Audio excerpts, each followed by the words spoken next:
let me also shock you. Do you know that there are inmates in Nigerian prisons today that nobody outside knows that they are there? I met a gentleman from Adamawa who was in Uyo prison. Nobody knew. Nobody outside the four walls of the prison knew that he was there. And it's not isolated. There are people in prison that cannot be accounted for. There are people in prison that their court records cannot be traced. There are people in prison that have not been awaiting trial, that have not been taken to court for up to 5 years. Oh my. Hello, welcome to Nigerians. So recently the internet is on fire. Omoyele Sowore, few days after being released from the prison, has come out to talk about the despicable things that have been happening in our prisons. This raises the question, are our correctional centers still a place of correction, or have they been turned into a place of anguish and punishment? Subsequently, a lot of other prominent Nigerians have also come out to share their own personal experiences on the bad things that have been happening in our prisons. Watch the video now. Well, I went to prison, but what they call prison in Nigeria is a correction center. For those who might have fallen in love with the adjective, and let me make it clear that there's nothing corrective in the correctional center, and it is not different from what you get on the outside. But how to process it is to say to everyone that if the Nigerian government don't care about those of you who are on the outside, not necessarily free, why do you think they'll care about people who are intentionally dumped in prison for different reasons? But what I found very interesting, well, not interesting, it's public knowledge, is that the majority of the prisoners there are still likely awaiting trial prisoners. That is to say, in that prison, there were over 1,158 people while I was there, and 871 of them are awaiting trial. Some of them have been awaiting trial for years, some as long as 10 years. As of today, there is clearly nothing correctional about the Nigerian Correctional Service. The system is completely flawed, and I have had cause to say that the correctional service in Nigeria requires fundamental reform. Nearly everything Fisayo has said is the truth. I can confirm to you that yes, there are what they call special cells. When I was in Ikotekmene prison, they put me in the so-called special cell, right? And 50,000 was collected for that. I mean, I'm confirming to you, so I'm not telling you. These are things I have said publicly. I'm not telling you what I was told. I'm telling you my own experience. 50,000 for 2 weeks. And they insisted that, oh, you cannot stay in the general cell. You know, you are VIP. You know, you are this, you are that. So, and guess what? The so-called VIP cell, there's nothing VIP about it. The condition there is not even nothing. But at least in comparison to the other places, maybe some relative, you know, better than the cell that I would have ordinarily stayed. But that VIP cell is inside the premises of the prison. It's not outside. So, the truth is that in the prison, you have to buy space as an inmate. I paid for lights. You know, they don't even, in fact, for about almost the entire period, I was in Uyo Correctional, Custodial Center. Because I spent 2 weeks in Ikotekmene, 2 weeks in Uyo. We did not have electricity supply. Inmates were the ones who paid for their own kerosene. And they used lantern. I paid 1,000 for kerosene. And guess what? It is the water that are selling the kerosene. Everything in the prison is paid for.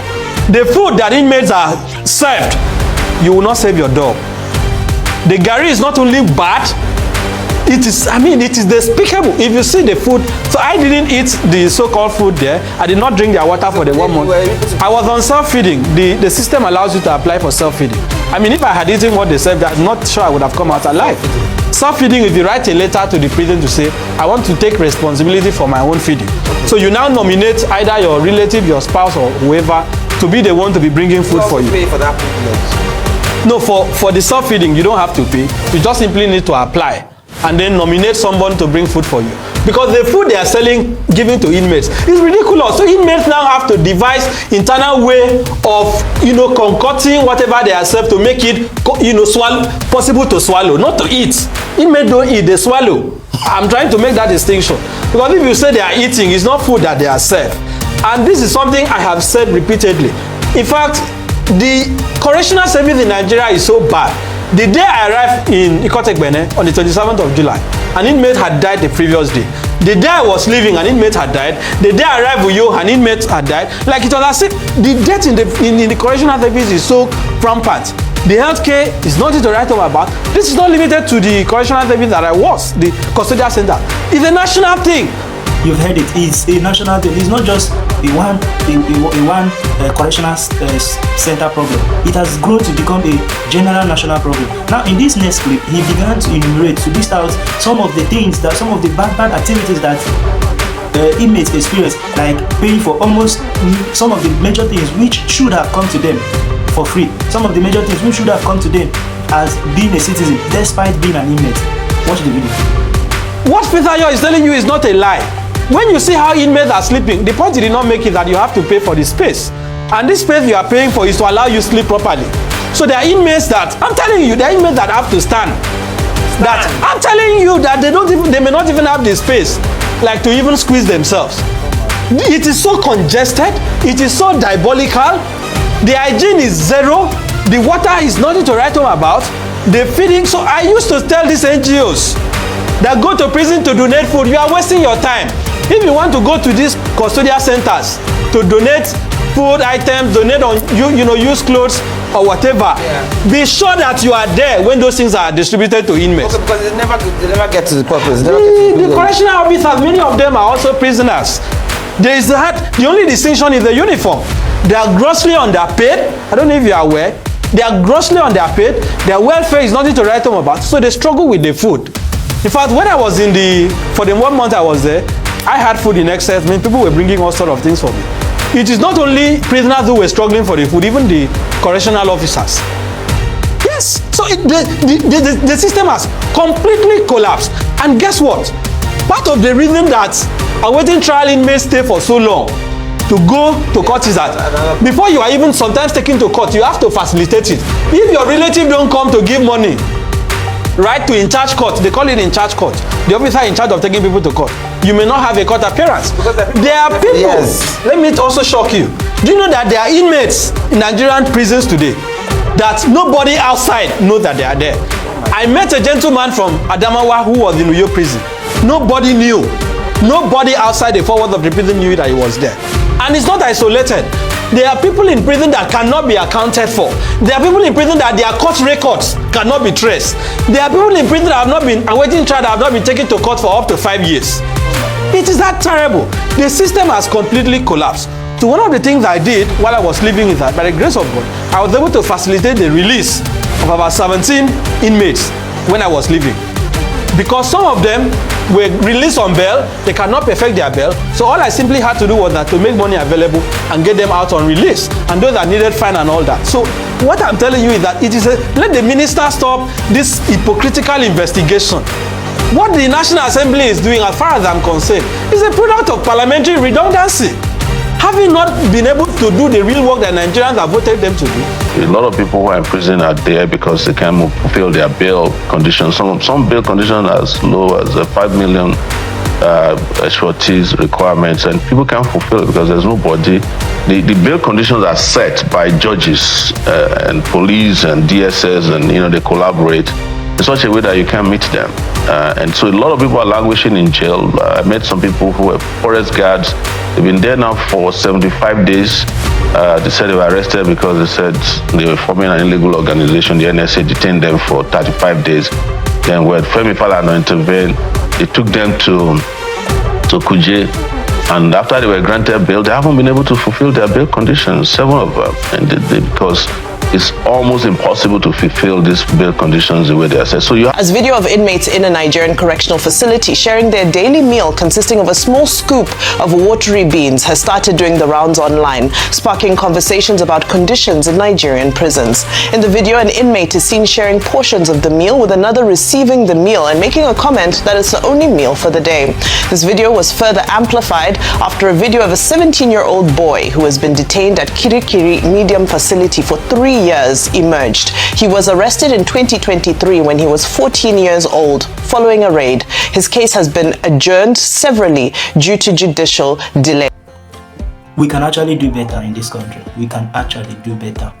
there are a lot of things that, if allowed to go on the way they are, it will actually come back to, in fact, they are already coming back to haunt us. The people that are in our correctional centers, they are human beings as well. They are individuals as well, with everything that makes us up as a human being. Why should they be denied their rights? Why should they be denied the rights to live as a normal human being just because they are in a place called correctional center? We can actually do better. Let us stop treating people as they are rats. This is the reason why most times when someone enters the correctional centers, instead of turning a new leaf, instead of changing, turning into someone that is better, when the person comes out, you see that the person becomes more hardened. Because you sent him into a place where he was actually toughened the more. He built his resilience. So what has he not seen? Where else do you want to take him to?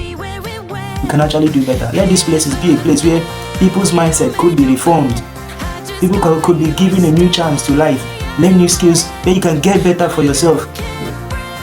Prepare them to be able to reintegrate with others, not to toughen them the more.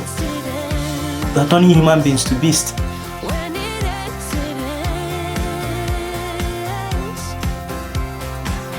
Daily, they are not even certain about the food. The health condition is very poor. The feeding condition is very, very poor. What are we not saying? Just like you mentioned, some of them there have been there, and this issue of awaiting trial, what could actually be the possible solution to it? What could actually be a possible solution to it? Because I see no reason why someone has not gone to court, but you've spent 5 years awaiting trial. Imagine say they now can't give you another 5 years for your own sentence. I mean, that's a total of 10 years. Or let's say peradventure they give you 2 years. You serve 7 years for a 2-year sentence. My God, this is very, very appalling. It is very, very appalling. The evil that you allow today might be the evil that will come back tomorrow to haunt you. If you're a leader and you are saying this, you might think, probably I cannot get to that position. You can never tell. If you don't fall into the situation, someone related to you might be in that kind of situation. What will you do? What would you do? Let us all rise and reform our correctional centers and restructure them. We can actually do better in this country. What we are fighting for is a place where the child of nobody can become somebody in this country without knowing anybody. Now to our lawyers and our judges, this is actually a plea. All these unnecessary bail conditions. While I was growing up, I was meant to believe that bail is free.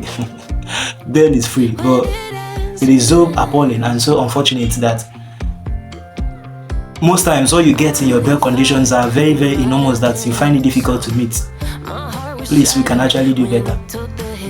Even in the midst of correcting someone, let it be. Let it come with love. Let it come with love. Like, it blew my mind when I came to hear that someone actually mentioned it with a mind that in this place you are treated as an animal.